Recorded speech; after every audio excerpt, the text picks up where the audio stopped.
Aujourd'hui, je souhaite vous présenter une recette de pain au levain de blé parfumé aux 3 graines.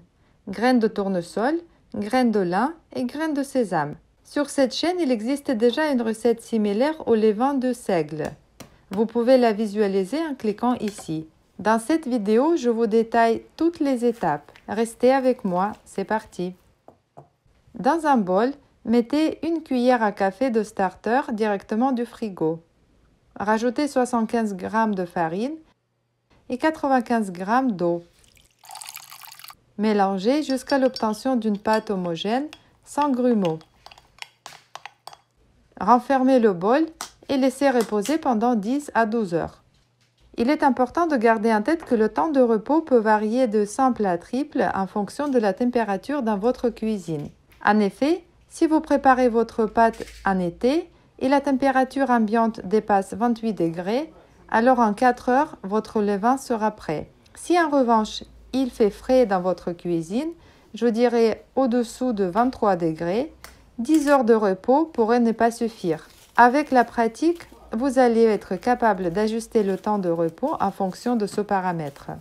Quand votre levain a été mis au repos, prenez 35 g de graines de lin, versez dessus 105 g d'eau, couvrez et laissez gonfler pendant quelques heures. Le lendemain, avant de commencer la préparation de la pâte, grillez à sec 60 g de graines de tournesol et 30 g de graines de sésame. Mélangez jusqu'à ce que les graines commencent à crépiller. Laissez refroidir. Maintenant, nous pouvons enfin commencer la préparation de la pâte. Pour cela, dans le bol de votre robot de cuisine, mettez le levain rafraîchi, le mélange du lin et de l'eau, 385 g de farine T65, 25 g de farine de seigle, les graines grillées, 175 g d'eau et commencez le pétrissage. Pendant que le robot fait son travail, rajoutez 10 g de sel. Laissez pétrir pendant 6 à 7 minutes. Transvasez la pâte sur le plan de travail. Humidifiez vos mains avec de l'eau ou de l'huile d'olive. Formez une boule. La pâte est assez compacte, mais elle reste élastique, maniable et agréable à travailler. Placez la boule de pâte dans le récipient. Refermez-le et laissez reposer pendant 2 à 3 heures. Pendant ce temps, il faudra à 2 reprises, c'est-à-dire toutes les 50 à 70 minutes, ressortir la pâte du récipient, l'étirer en rectangle et former une boule.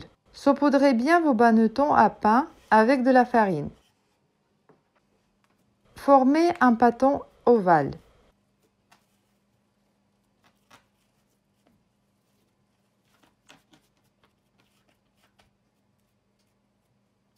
Placez-le dans le banneton fariné. Saupoudrez de la farine. Refermez le tout. J'utilise un simple sac en plastique et laissez reposer pendant 2 heures encore. Dans ma cuisine, en ce moment, il fait assez frais. C'est pourquoi je place le banneton dans le four avec juste une lumière allumée. Dans 2 heures, enlevez le sac plastique. Retournez le banneton pour déposer le pain sur une plaque préchauffée. Incisez le pâton. Ah oui, j'ai failli oublier. Avant de faire les incisions, faites chauffer un peu d'eau. Cette eau nous sera nécessaire pour créer de la vapeur dans le four. Placez le pain dans le four préchauffé à 220 degrés. Sur le fond du four, vous allez placer une plaque de cuisson et y verser de l'eau bouillante. Refermez aussitôt le four et laissez cuire le pain pendant 10 à 12 minutes. Après ce temps, ouvrez le four pour laisser sortir la vapeur. Enlevez la plaque de cuisson avec les restes d'eau. Refermez le four et baissez la température à 200 degrés. Laissez cuire pendant 30 à 40 minutes encore, jusqu'à ce que le pain devienne bien doré. Il faudra ensuite laisser refroidir le pain sur une grille et on peut le déguster. Il est très parfumé avec une croûte bien croustillante. Écoutez ce bruit appétissant.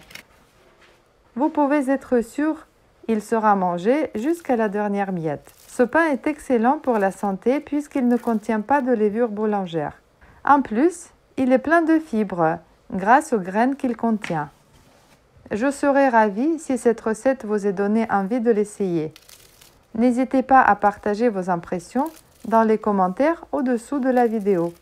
Bon appétit et portez-vous bien. À très bientôt sur la chaîne Les Mains à la pâte.